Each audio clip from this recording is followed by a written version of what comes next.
Hello students, welcome once again to our channel e-learning GSS Jaroda. As you all know, we are giving you online classes and here we are trying hard to teach you through online platform and hope you all also are trying hard to learn these lessons. तो जैसा कि आप लोगों को ज्ञात है विद्यार्थियों, अभी इस कोरोना काल में जैसा कि आपकी जो online face to face classes possible नहीं हो पा रही है और आगे भी शायद इसके लंबे चलने के चांसेस दिख रहे हैं, तो ऐसे में विद्यार्थियों आपसे होप करते हैं कि आप कोऑपरेट करें और जिस तरह से अभी आपको टीच किया जा रहा है उसमें कोऑपरेट करें और जैसे इंस्ट्रक्शंस आपको दिए जाते हैं उसको आप फॉलो करें and try to learn something in every subject, not only one or two, in every subject you should definitely try to learn. और सर लगभग हम सारे सब्जेक्ट्स के वीडियो शेयर कर रहे हैं आपको। सीबी ऑफिस से हमारे जो ऑफिशियल जो वीडियोज आते हैं वो भी आपके साथ शेयर किए जा रहे हैं और इसके अलावा पर्सनल वीडियोस भी भेजे जा रहे हैं डिफरेंट सब्जेक्ट्स में। तो कोऑपरेट करें। तो आइए लेट्स स्टार्ट। तो आज हम पढ़ेंगे, today I am going to teach you the second part of the lesson sound of music and name of this lesson is the shehnai of Bismillah Khan. The shehnai of Bismillah Khan. First of all, I would like to discuss the title, The Sahnai of Bismillah Khan. Under the head title Sound of Music, उसके तहत एक सब title इसका part 2 का जो है the shehnai of Bismillah Khan. The shehnai, what is shehnai? Shehnai का नाम सुन आज की जो न्यू जनरेशन है शायद उसके लिए ये एक नया नाम होगा, उसको इसकी शायद जानकारी नहीं होगी क्योंकि ये सब फर्स्ट ऑफ ऑल ये बताया जाने आप first of try to understand what is shehnai. Shehnai is a musical instrument. Shehnai एक वाद्य यंत्र है, like other many other musical instruments. Shehnai, और विशेष रूप से आप लोगों को पता होगा ये हमारे यहाँ पर भारतीय सभ्यता और संस्कृति में, समाज में इसे एक महत्वपूर्ण स्थान प्राप्त था, लेकिन इस समय इसका प्रचलन लगभग न के बराबर सा हो गया है। तो आज आपको इसके बारे में जानने का चांस मिलेगा आपको और आप जानेंगे कि किस तरह से इसका एक समृद्ध, एक बहुत ही प्रॉस्पेरस एंड स्ट्रॉन्ग इसकी अपनी विरासत थी, इसकी हिस्ट्री थी, इसकी पोजीशन थी। मंदिरों में ये विशेष रूप से बजाया जाता था इसे, और इसके अलावा शुभ अवसरों पर, ऑस्पिशियस ओकेजन्स जो होते थे, वेडिंग्स वगैरह, शादियां वगैरह जो है उस समय इसको बजाया जाता था और राजमहलों में भी इसको मनोरंजन के तौर पर बजाया जाता था। तो और बिस्मिल्लाह खान ये नाम शायद आप लोगों ने सुना होगा। भारत रत्न से सम्मानित, हमारे देश का सर्वोच्च सम्मान जिस व्यक्ति को मिला है, बिस्मिल्लाह खान, उनके द्वारा बजाई जाने वाली जो शहनाई है, और सही मायने में इस वाद्य यंत्र के जन्मदाता ही यही हैं। इन्होंने ही इसको प्रमोट किया, इसको बहुत ही बड़ा रूप दिया और सही मायनों में इसको जो एक पोजीशन मिलनी चाहिए थी इस वाद्य यंत्र को, उसको दिलाने में सारा क्रेडिट जो है, सारा जो श्रेय है वो बिस्मिल्लाह खान साहब को जाता है। तो आज उनके द्वारा जो ये शहनाई का जो बहुत बड़ा एक, शहनाई को एक बहुत बड़े प्लेटफॉर्म पर ले जाने का जो उनका जो रोल था, उसको हम इस लेसन के माध्यम से पढ़ेंगे। इससे पहले हमने एवलिन ग्लेनी के बारे में पढ़ा। आज हम जो एक परकशनिस्ट थी, ड्रम वादक थी, और यहाँ हम पढ़ने जा रहे हैं शहनाई वादक बिस्मिल्लाह खान के बारे में। तो आइए लेट्स स्टार्ट। यहाँ देखिए बहुत से कुछ पिक्चर्स दिए गए हैं, फोटोज़ दी गई है और एक क्वेश्चन दिया गया है, do you know these people. क्या आप इन लोगों को जानते हैं? And what instruments do they play, और ये कौन से वाद्य यंत्र बजाते हैं? इंस्ट्रूमेंट का मतलब यहाँ पर है वाद्य यंत्र से, म्यूजिकल इंस्ट्रूमेंट से, यंत्र से। तो म्यूजिकल इंस्ट्रूमेंट, तो देखिए चित्र में भीमसेन जोशी साहब हैं, बांसुरी है, सरोद वादक हैं ये अमजद अली खान साहब, जाकिर हुसैन साहब तबला के साथ हैं और सरोद भी है।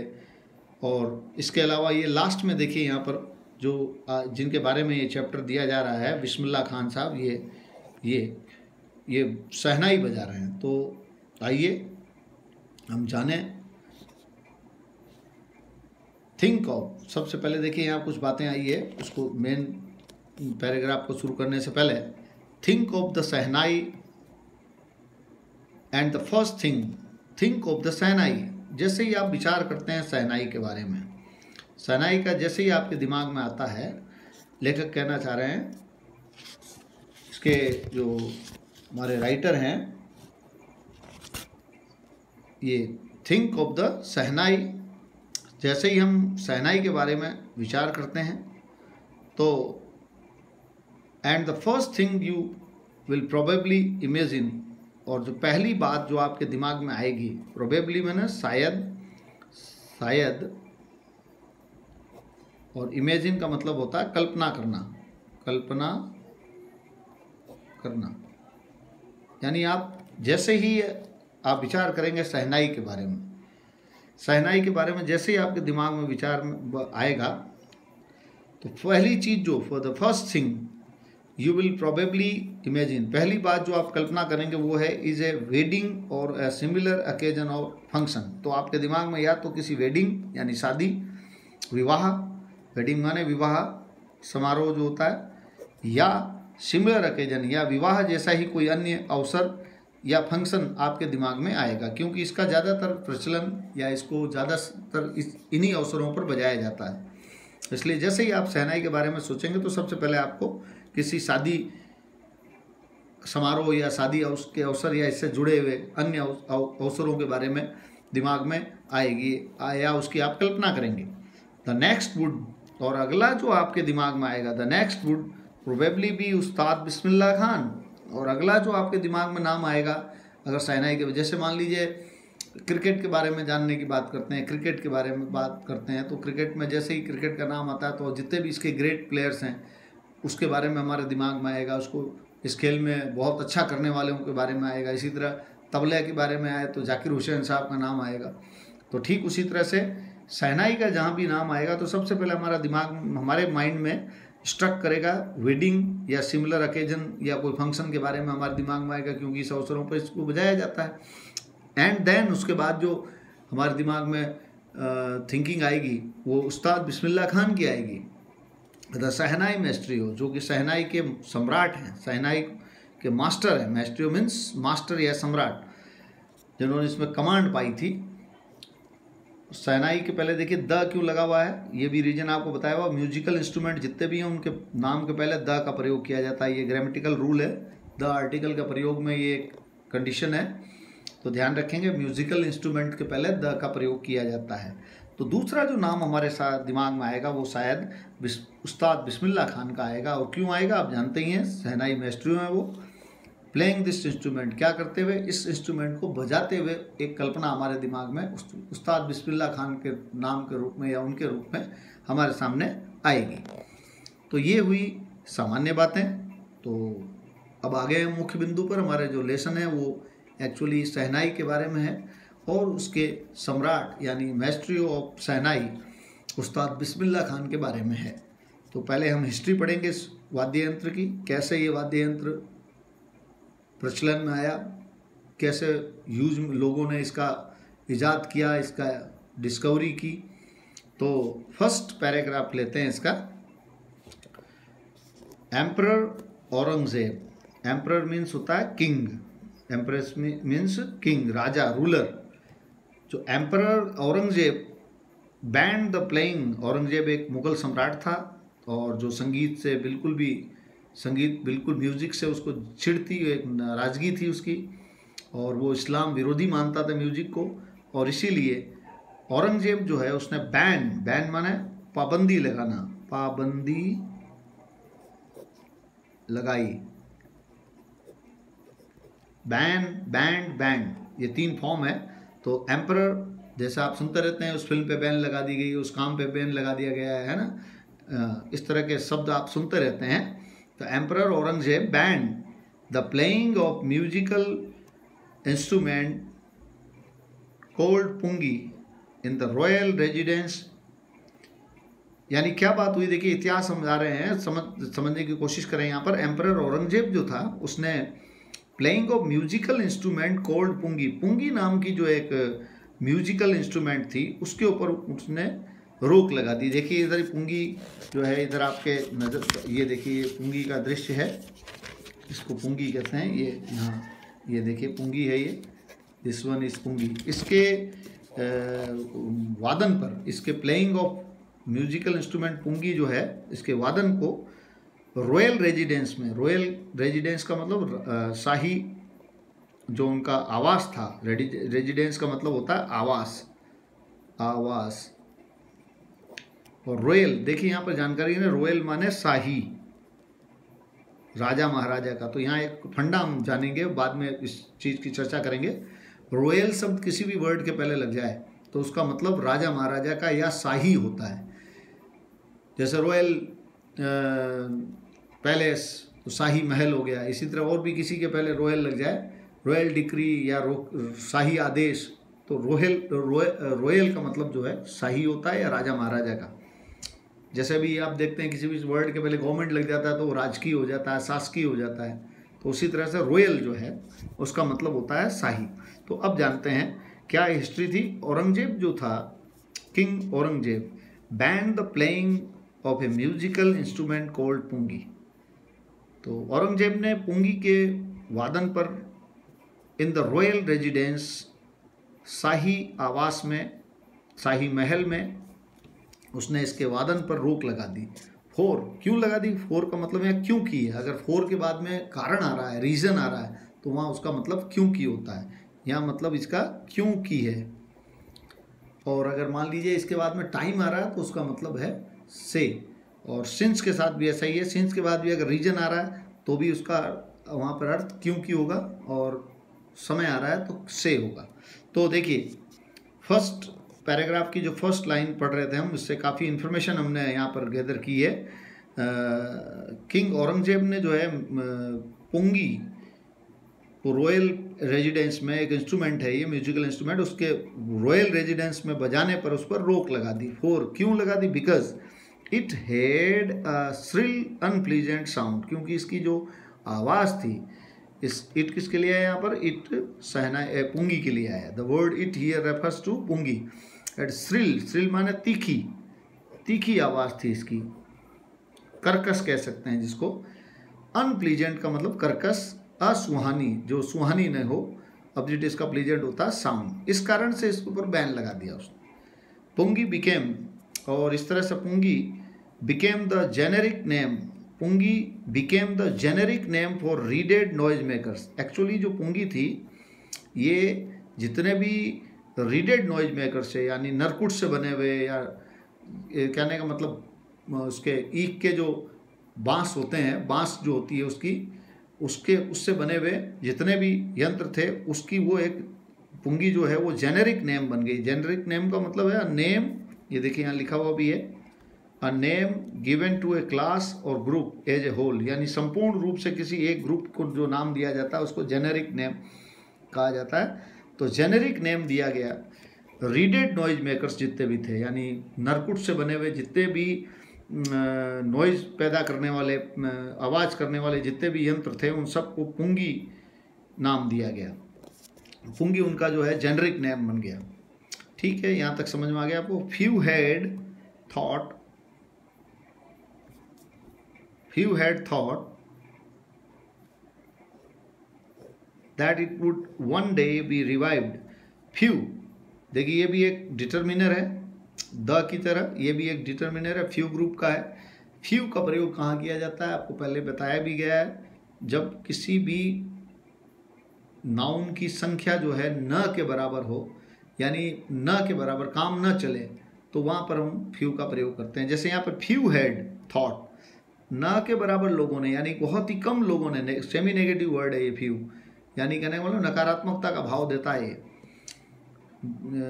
Few had thought that it would one day B revived, बहुत ही कम लोग ऐसे थे जिनको ऐसा लगता था, सोचते थे कि एक दिन ये रिवाइव्ड हो जाएगी, पुनर्जीवित हो जाएगी, वापस प्रयोग में आ जाएगी, पुनः जिंदा हो जाएगी। ऐसा सोचने वाले बहुत ही कम लोग थे। अब बाबर, अब आगे देखिए यहाँ पर जानकारी लेंगे हम। A barber of a family of professional musicians, एक बाबर जो था यानी नाई, बाबर मान जानते हैं आप, नाई हेयर कटर जो होता है उसको हम नाई कहते हैं। Barber of a family, profession है ये, बार्बरिंग एक प्रोफेशन है। तो नेक्स्ट लें, a barber of a family of professional musician, यानी ये प्रोफेशनल यानी व्यावसायिक, प्रोफेशनल मतलब व्यावसायिक संगीतज्ञों का, संगीतज्ञों का जो एक परिवार था, उसमें उसका एक नाई, वहाँ उसमें जो नाई उनके यहाँ जो आता था, who had access to the royal palace, जो कि वहाँ रॉयल पैलेस में भी अपनी पहुँच रखता था। असेस का मतलब यहाँ पर पहुँच से है, जिसकी रॉयल पैलेस में भी काफ़ी पहुँच थी। Decided to improve the tonal quality of the pungi, उसने जो है पुंगी की जो टोनल क्वालिटी है, जो कि काफ़ी श्रिल एंड अनप्लीजेंट साउंड देती थी, उसकी जो टोनल क्वालिटी जो थी बड़ी श्रिल थी, लेकिन उसको सुधारने की, उसने इम्प्रूव करने की, डिसाइडेड टू इम्प्रूव, इम्प्रूव का मतलब होता है सुधार करना। द टोनल क्वालिटी, टोनल का मतलब उसमें जो आवाज़ टोन निकलती थी उसकी क्वालिटी को सुधारने का उसने कोशिश की। किसने?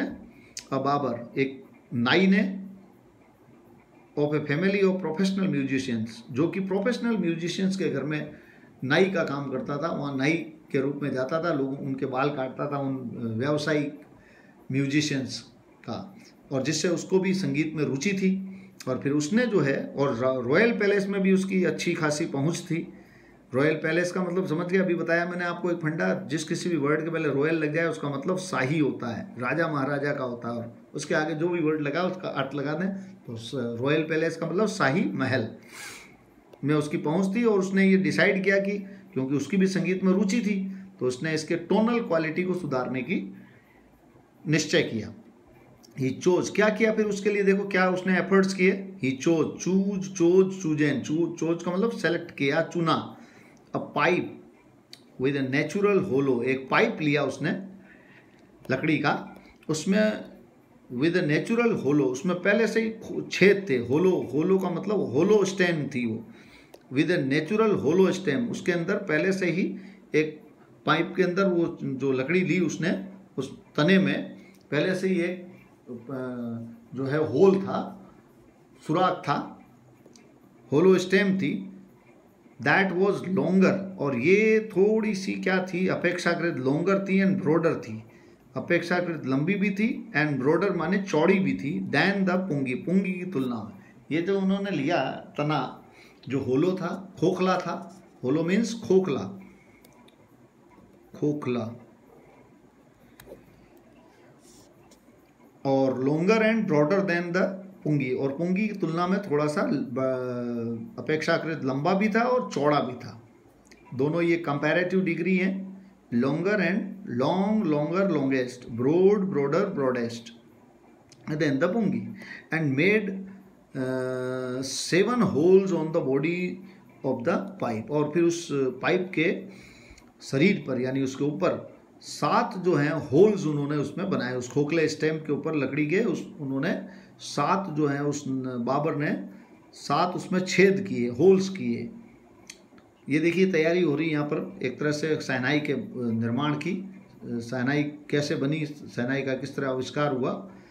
When he played on it, और जब उस बाबर ने, उस नाई ने जब उसको प्लेड ऑन किया, प्लेड जब किसी भी वाद्य यंत्र को बजाए जाने की क्रिया जो है प्लेड ऑन है, उसके साथ प्ले के साथ में ऑन जरूर लगता है, खाली प्ले माने तो खेलना होता है, लेकिन प्लेड ऑन का मतलब किसी वाद्य यंत्र को बजाना। तो when he played on it, it किसके लिए है यहाँ पर, उस यंत्र के लिए जो उसने तैयार किया था, यानी शहनाई का शुरुआती रूप। When he played on it, closing and opening some of these holes, क्या करते हुए, क्लोजिंग एंड ओपनिंग, बंद करते हुए और खोलते हुए। सम ऑफ दीज होल्स, इसके कुछ होल्स को, छिद्रों को, जैसे कि आप जानते हैं बांसुरी आपने देखी है, बांसुरी वगैरह देखी है ना, बांसुरी पाइप कहते हैं जिसको, फ्लूट भी कहते हैं उसको, जिस तरह से बजाया जाता है तो कभी उसके छेद को बंद किया जाता है, कभी खोला जाता है, तो कभी खोलते हुए तो कभी बंद करते हुए। सॉफ्ट एंड मेलोडियस साउंड्स, तो इस जैसे ही ऐसा किया तो उसमें से जो है सॉफ्ट एंड मेलोडियस यानी बहुत ही मधुर, मेलोडियस का मतलब होता है मधुर, प्रोड्यूस्ड, कैसी आवाज़ निकली उसमें से, काफ़ी कहने का मतलब सॉफ्ट एंड मेलोडियस जो साउंड है वो उसमें से सुनाई दी। आगे देखें, प्रोड्यूस का मतलब पैदा हुई अर्थात निकली। He played the instrument before royalty, और फिर उसने ये जो इंस्ट्रूमेंट जो तैयार किया था उस बाबर ने, उसने इसको रॉयल्टी के सामने यानी राजशाही परिवार के सामने, रॉयल्टी का मतलब राजशाही परिवार के सामने बजाया। एंड एवरीवन वाज इम्प्रेस्ड, और उससे हर आदमी जो है प्रभावित हो गया, इम्प्रेस्ड हो गया। इम्प्रेस्ड का मतलब होता है प्रभावित हो गया, प्रभावित, आनंद आ गया सबको, बहुत ही प्रभावित हुए वो इसको सुन करके। द इंस्ट्रूमेंट सो डिफरेंट, और ये जो इंस्ट्रूमेंट था ये काफ़ी भिन्न था। इतना, जैसे मैंने आपको बताया था कि सो के 3 स्थितियां बताई थी। इन दी एंड ऑफ द सेंटेंस आता है तो इसका मतलब ऐसा होता है, और शुरू में आता है तो इसलिए, और किसी भी एडजेक्टिव वर्ड के, जैसे यहाँ एडजेक्टिव वर्ड के पहले आया तो इसका मतलब इतना ज़्यादा यह इंस्ट्रूमेंट डिफरेंट था। डिफरेंट माने अलग, ऑब्जेक्ट होता है इसका सेम। फ्रॉम द पुंगी से इतना ज़्यादा भिन्न था। Had to be given a new name, कि उसको एक नया नाम देना पड़ा, इसको एक नया नाम देना पड़ा। इतना भिन्न था ये पुंगी से कि इसको एक नया नाम देना पड़ा। मजबूरी देखिए पैसिव वॉइस में पास्ट की। एज द स्टोरी गो, जैसा कि बताते हैं, जैसा कि इसके पीछे कहानी है। सिंस इट वॉज, देखिए सिंस इट वॉज, देखो मैंने अभी बताया था आपको, फॉर या सिंस के बाद में अगर कोई रीजन आता है तो उसका मतलब क्योंकि होता है। Since it was first played in the Shah chambers, क्यों नाम पड़ा इसका ये भी जानकारी लेंगे। और क्या नाम नया पड़ा ये देखिए, क्योंकि इसको सबसे पहले बजाया गया इन द शाह चैम्बर, यानी शाह के दरबार में इसको बजाया गया। एंड वॉज प्लेड बाई ए नाई, और एक नाई द्वारा इसको बजाया गया, बाबर द्वारा इसे बजाया गया। The instrument was named the shehnai, इसीलिए इसका नाम क्या रख दिया गया, शहनाई, यानी शाह के चैम्बर में बजाने के कारण और नाई द्वारा बजाए जाने के कारण इसका नाम शहनाई रख दिया गया। तो कैसे पड़ा शहनाई इंस्ट्रूमेंट का नाम हमने जाना, और कैसे ये आई यूज लोगों के प्रयोग में आई, लोगों ने इसको कैसे शुरू, इसकी आविष्कार किस तरह से हुआ, कौन इसके लिए रिस्पॉन्सिबल थे, ये जानकारी हमने देखी फर्स्ट पैराग्राफ में। और ये देखिए पिक्चर देखते हैं हम, 2 पिक्स दी हुई यहाँ पर, चित्र दिए हुए हैं, फर्स्ट पुंगी का और दूसरा शहनाई का। ये पुंगी है और उसका ये सुधरा हुआ रूप शहनाई है। अब इसका नेक्स्ट पैराग्राफ लेते हैं हम लोग, देखिए समझ में आ रहा होगा, आशा करते हैं। The sound of the shehnai began to be considered auspicious, और इसकी जो आवाज़ थी शहनाई की, इसको काफ़ी माना जाने लगा ऑस्पिशियस, यानी ऑस्पिशियस माने शुभ माना जाने लगा, इसको शुभ माना जाने लगा, काफ़ी शुभ इसको माना जाने लगा, अच्छे भाग्य वाला माना जाने लगा इसको ऑस्पिशियस, इसको ऑस्पिशियस पढ़ेंगे। कंसिडर्ड माने माना जाना। And for this reason it is still played in temples, और इसी कारण से ये अभी भी हमारे मंदिरों में, हमारे देश में मंदिरों में इसको अभी भी क्या किया जाता है, बजाया जाता है। And is an indispensable component of any north Indian wedding, यानी उत्तर भारत, यानी हमारा जो उत्तर भारत का जो क्षेत्र है, उत्तर प्रदेश, राजस्थान, मध्य प्रदेश, भी आपके पंजाब, हरियाणा, ये जो स्टेट्स हैं, यहाँ पर उत्तर भारत में कोई भी शादी का जो अवसर होता है, शादी का, विवाह का, उसमें ये एक इनडिस्पेंसेबल यानी बहुत ही अनिवार्य, जिसको टाला नहीं जा सकता। इनडिस्पेंसेबल का मतलब जो अनिवार्य, बहुत ही अनिवार्य हो, जिसको टाला नहीं जा सकता, जिसके बिना काम नहीं चल सकता, एक ऐसा कंपोनेंट है, यानी पार्ट है। कंपोनेंट का मतलब पार्ट है, हिस्सा है।